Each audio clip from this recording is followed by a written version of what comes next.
Hello everyone, welcome to my channel.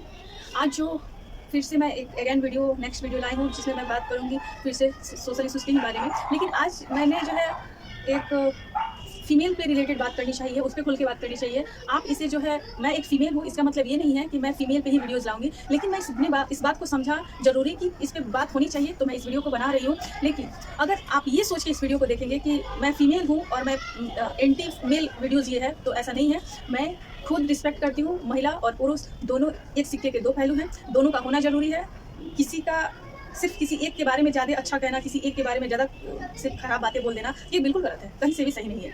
तो बात मैं सीधे से कहूँगी ये कि अगर आप एज ए पर्सन मेरे वीडियो को देखेंगे तो आप ये खुद फील करेंगे कि मेरे द्वारा कही गई बातें जो है कोई भी जो है पुरुषों के अगेंस्ट नहीं है, यानी मेल के अगेंस्ट नहीं है, उनके सोच के अगेंस्ट नहीं है, या फिर जो है ये पुरुषों के विरुद्ध मेरे द्वारा कोई कही गई बात नहीं है, बल्कि ये रियलिटी कुछ बातें हैं जिस पे बात करना मेरे लिए ज़रूरी था। मुझे लगा कि इस पे करनी चाहिए बात।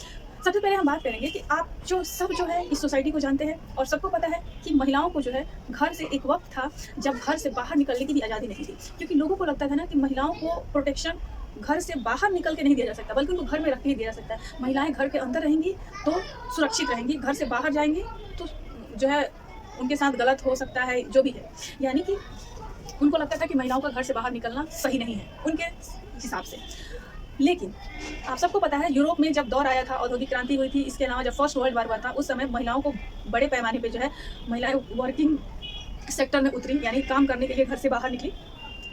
और जो है इस तरीके से एक धीरे धीरे एक ऐसा समय आया जब खुद ब खुद सबको लगा यूरोप में कि नहीं, महिलाओं का साथ होना बहुत ज़रूरी है, उनका कंधे से कंधा मिला करके इक्वली काम करना मेल के जितना ज़रूरी है। साथ ही जो है यानी कि जेंडर इक्वलिटी ज़रूरी है, महिलाओं को भी काम करने का अधिकार है, उनको उनके काम का वेतन मिलने का अधिकार है, सैलरी उनका जो है फिक्स होना चाहिए। ये सब धीरे धीरे एक ऐसा टाइम था जब महिलाओं को एक ही काम के लिए महिला और पुरुषों को अलग अलग जो है सैलरी दिए जाते थे।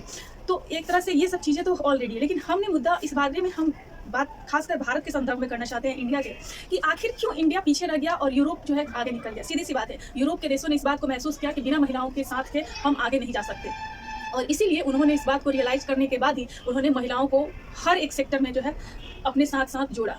और इस तरीके से आज हम जानते हैं, जैसे सब देख रहे हैं कि यूरोपीय कंट्रीज़, नॉर्थ अमेरिका की कंट्रीज़ जो है ये ऑलरेडी हमसे बहुत आगे जा चुके हैं और हम आज पीछे हो गए हैं। एक टाइम था जब हम विश्वगुरु थे।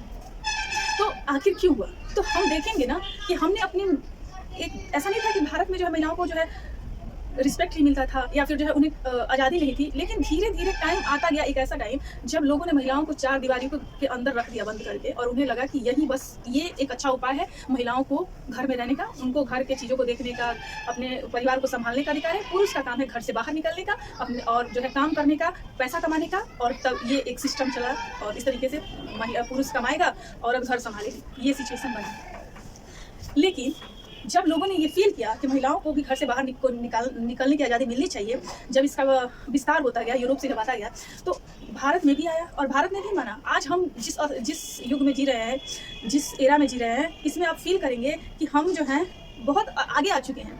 बहुत हर एक सेक्टर में जो है महिलाएं पुरुषों के साथ बिल्कुल काम कर रही हैं, हर एक सेक्टर में। लेकिन जितने बड़े स्तर पे होना चाहिए बदलाव, क्या सच में उतने बड़े स्तर पे हुआ है बदलाव?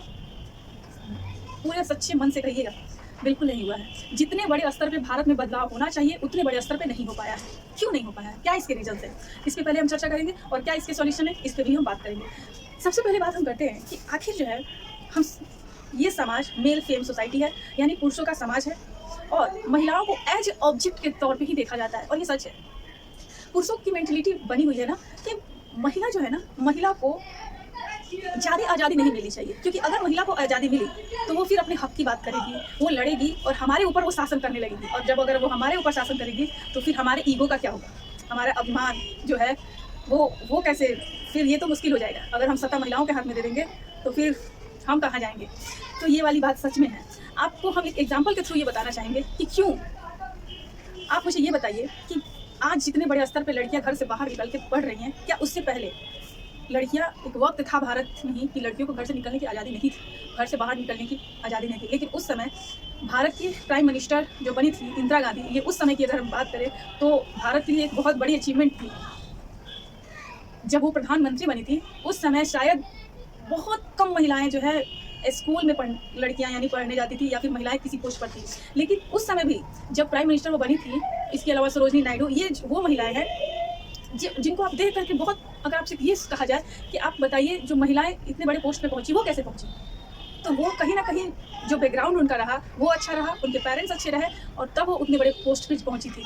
लेकिन आखिर क्या रीज़न है कि भारत में ही सिचुएशन दो तरह का दिख रहा है। अभी का दौर जो चल रहा है उसमें दो सिचुएशन बना हुआ है।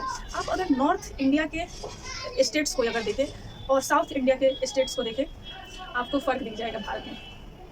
आपने कभी गौर किया है कि भारत का वह राज्य जहाँ सबसे ज़्यादा लिटरेसी रेट है वो केरल है, और केरल के आसपास के जितने भी स्टेट हैं, चाहे तेलंगाना हो, आंध्र प्रदेश, कर्नाटका हो, इसके अलावा जो है तमिलनाडु हो, ये सब वो क्षेत्र हैं जो केरल के आसपास के हैं, गोवा है, ये सब क्षेत्र कहीं ना कहीं नॉर्थ इंडिया के स्टेट से बहुत आगे हैं। क्यों आगे हैं? वहाँ की इकोनॉमी अच्छी है, वहाँ का सोशल इन्वायरमेंट अच्छा है, नॉर्थ इंडिया से बहुत बेहतर है।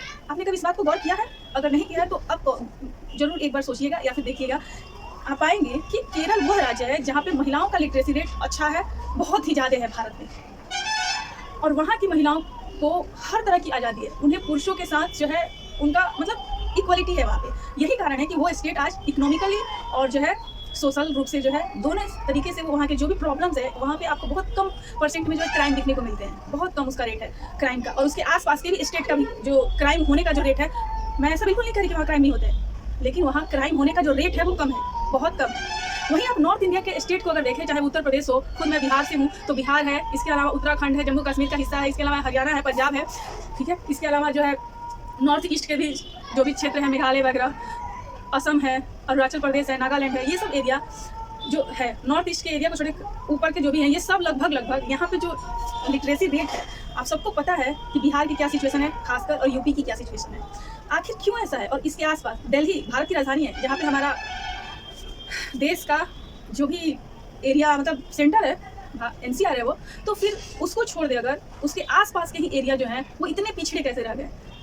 सोचने वाली बात है, क्योंकि यहाँ पे महिलाओं को घर के अंदर बंद रखने का जो सिस्टम है, इसको यहाँ से खत्म नहीं किया गया, इसलिए जो है ये वो राज्य है जो पिछड़े हुए हैं। चाहे आप यूपी को देख लो, चाहे मध्य प्रदेश को देखो, चाहे छत्तीसगढ़ को देखो, चाहे झारखंड को देखो, चाहे बिहार को देखो। इसके अलावा भी मैं बाकी सब स्टेट को भी कहिए, लगभग नॉर्थ इंडिया के जितने भी क्षेत्र के राज्य हैं, ये राज्य उतने प्रोग्रेस नहीं कर पाए जितने लेवल पे होना चाहिए, क्योंकि यहाँ पे महिलाएं जो है ना, घर से तो बाहर ऑफकोर्स पढ़ाई यहाँ भी मिल रहा, एजुकेशन सिस्टम में बदलाव आया है, लेकिन उतने बड़े स्तर पे नहीं आया है जितने बड़े स्तर पे साउथ इंडिया के स्टेट्स में आ चुके हैं। और इसीलिए साउथ इंडिया के स्टेट्स जो भी है, तेलंगाना है, केरल वगैरह और तमिलनाडु है, ये सब नॉर्थ स्टेट से बहुत आगे जा चुके हैं। आप समझ रहे हैं मेरी बात को? आई होप आप समझ पा रहे हो। तो आप खुद तय कीजिए कि आखिर जो है, आप इस बात को सोचने पे जरूर एक बार सोचेंगे। आप, मेरी रिक्वेस्ट है आप सबसे कि इस बारे में जरूर सोचें कि आखिर जो है मेरी बात सही है या गलत है। अब हम बात कर लेते हैं कि नॉर्थ जो इंडिया के जो क्षेत्र है, पंजाब, हरियाणा वगैरह, यूपी, बिहार, झारखंड, इसके अलावा जो है मध्य प्रदेश का, राजस्थान का एरिया, ये सब एरिया जो है आखिर जो है अपनी फीमेल को आगे क्यों नहीं आने देते हैं? क्यों जो है महिलाओं को का रेट जो है घर से बाहर निकल के काम करने का रेट हो या फिर एजुकेशन का लिटरेसी रेट है वो कम क्यों है? कम इसलिए है क्योंकि यहाँ मेंटलिटी बनी हुई है कि महिलाएं यदि घर से बाहर निकलेंगी तो कांड करेंगी, यानी घर से बाहर अगर महिलाएं निकलेंगी, लड़कियां निकलेंगी तो वो सिर्फ और सिर्फ गलत काम ही करेंगी। इसलिए जो है यहाँ का जो सिचुएशन है वो आपके सामने है, और कहीं ना कहीं क्राइम का स्तर भी यहाँ बढ़ा हुआ है। ये क्या बात हुई? यहाँ तो प्रोटेक्शन दिया जा रहा है घर के अंदर रख के, फिर भी क्राइम यहाँ हो रहा है, सबसे ज़्यादा क्राइम हो रहे हैं। क्यों हो रहे हैं? तो जाहिर सी बात है, आप इस बात को समझें कि यदि हम किसी चीज़ को रोकने की कोशिश करते हैं ना, वो चीज़ और होता है। यानी अगर घर से बाहर कम आ जाती है लड़कियों को निकलने की इन एरियाज़ में, इसीलिए क्राइम का रेट भी यहाँ ज़्यादा है। यकीन मानिए, अगर यहाँ भी लड़कियों को, लड़कों को जो है एक अच्छा इन्वायरमेंट दिया जाए तो यहाँ पे क्राइम का रेट कम होगा। और जब क्राइम का रेट कम होगा तो कहीं ना कहीं भारत जो है आगे की ओर बढ़ेगा। भारत जो है, अगर आप चाहते हैं कि भारत विकास करे तो आपसे रिक्वेस्ट है कि आप इस दिशा में काम करें। आप हर पेरेंट्स से मेरा रिक्वेस्ट है कि आप इस बात को समझें कि अगर आप चाहते हैं कि आपके बच्चे अगर आगे आएँ, आपकी बेटियाँ जो है गलत कोई काम ना करें, तो उन्हें जो है ना किसी काम को न करने का जो ये प्रतिबंध आप जो लगाते हैं ना कि तुम्हें ये नहीं करना है, उसके बजाय आप उनको सपोर्ट करें, आप उनको समझाएं, उनको समझें, और तब उन्हें आज़ादी दें, तब उनको हर फील्ड में जाने की आज़ादी दें। अगर आप ऐसा करते हैं तो आपकी बेटियाँ कभी गलत नहीं कर सकती। एक बात बताइए मुझे, आपने कभी सुना है एक कोई भी लड़की जो पढ़ी लिखी हो, चाहे वो प्रोफेसर बन चुकी हो, चाहे वो किसी स्कूल की अच्छी टीचर बन चुकी हो, चाहे वो कोई सिंगर बन चुकी हो, चाहे वो लड़की जो है एक्ट्रेस बन चुकी हो, इसके अलावा कोई लड़की जो IPS बन चुकी हो, IAS ऑफिसर बन चुकी हो, यानी किसी भी पोस्ट पे जा चुकी हो कोई लड़की, और वो लड़की जो है अपना घर छोड़ के भाग जाए, कहीं कभी आपने सुना है? या फिर वो लड़की अपने माँ बाप को जो है किसी ऐसा कुछ काम कर ले जिससे उसके माँ बाप को जो है गिल्टी फील हो? नहीं, वो नहीं करेगी कोई गलत काम। क्यों नहीं करेगी? क्योंकि उसके पास सेंस ऑफ ह्यूमर आ चुका है। उसने चीज़ों को देखा है। जो इंसान, अगर ये इंसान का नेचर है कि अगर कोई इंसान कुछ नहीं देखा होता है, कुछ नहीं जानता है, कुछ नहीं समझता है ना, तब वो गलतियाँ कर बैठता है। अगर आप अपनी बेटियों को ये सोच के घर से बाहर निकलने की आज़ादी अगर नहीं दे रहे हैं कि बाहर जाएगी तो कांड करेगी या फिर इसको ज़्यादा पढ़ाने की ज़रूरत क्या है, तो आप यकीन मानिए आपकी बेटी घर की पाबंदी जो आप लगा रहे हैं ना, ये उसे गुनाह करने पे मजबूर कर रहे हैं या फिर गलत कदम उठाने पे मजबूर कर रहे हैं। क्योंकि आप जितना ज़्यादा उसको प्रेशर उस पे बनाएंगे, वो शायद उतना ज़्यादा कहीं और जाएगी या फिर वो किसी और के बहकावे में आएगी या फिर वो गलत कदम उठाएगी। क्योंकि ये इंसान का नेचर है। सिंपल सी बात है कि जिस काम को इंसान को रोका जाता है, जिस काम को नहीं करने के लिए इंसान उसी काम को कर बैठता है। इसलिए अगर आप चाहते हैं कि आपकी बेटियाँ अच्छा करें, आप चाहते हैं कि इस सोसाइटी में गलत काम ना होना, तो आप अपनी बेटियों के साथ खड़े होइए। आप अपनी बेटियों को जो है बताइए, जो एज है ना 15 से लेके 25 का जो एज है, उनके उस एज में उन्हें सपोर्ट करिए। आप ये सोचना बंद कीजिए कि हमारी बेटी आगे गलत कुछ कर लेगी तब क्या होगा, या फिर आप लोगों की बातें सुनना बंद कीजिए। हर पेरेंट्स अगर अपने घर में अपनी बेटियों को उसके कैरियर से रिलेटेड या फिर जो है उसे जो है सेल्फ डिपेंडेंट बनाने की कोशिश करेंगे। मैं ये थोड़ी नहीं कह रही कि आप अपनी बेटी, हर कोई अपनी बेटी को सिर्फ IAS ही बनाने की बात करे, हर कोई अपनी बेटी को एक्ट्रेस ही बनाने की बात करे या फिर सिंगर ही बनाने की। बिल्कुल नहीं, ऐसा तो पॉसिबल नहीं हो सकता ना कि हर कोई एक ही पोस्ट पे चला जाए। नहीं, हज़ारों फील्ड है। आप हर फील्ड में अपनी बेटी को भेजिए। जिस फील्ड में वो प्लेयर अगर बनना चाहती है या फिर जो भी रेसलिंग करना चाहती है, क्रिकेटर बनना चाहती है, कोई भी फील्ड, जिस फील्ड में वो जाना चाहती है उसे आज़ादी दें जाने की, उसके मन को समझे। अगर वो कुछ करना चाहती है तो उसका सपोर्ट करें। अदरवाइज, या फिर अगर कुछ गलत उससे होती है, गलती होती है मेरा मतलब है, तो उसकी गलती होने से पहले ना उसे सपोर्ट करेंगे आप। बच्चे तो कोरे कागज होते हैं। बच्चों को उंगली पकड़ के अगर पेरेंट्स चलना सिखाते हैं, तो जब उम्र के उस पड़ाव में, जब वो 15 से 25 के एज में पहुंचते हैं, तो इस एज में तो बच्चों को सबसे ज़्यादा सपोर्ट की ज़रूरत है मेंटली लेवल पे। इसके अलावा पेरेंट्स अगर फ्रेंडली नहीं होंगे तो बच्चे डेफिनेटली, जैसा कि मैंने पहले वीडियोज़ में भी कहा था कि बच्चों को सही और गलत उनके कैरियर के बारे में अगर पेरेंट्स सोचेंगे, उन्हें बताएंगे, तो बच्चे खुद ब खुद अच्छा करेंगे। फिर जब बच्चे अच्छा करेंगे तो आप अच्छा करेंगे, जब आप अच्छा करेंगे तो सोसाइटी में अच्छा होगा और जो क्राइम का लेवल है ना, वो ऑटोमेटिक कम होता जाएगा। तो आप, आई होप मेरी वीडियो को समझ पा रहे हैं। इसी के साथ आज का वीडियो यही खत्म करते हैं। मिलेंगे हम नेक्स्ट वीडियो में। Thank you so much.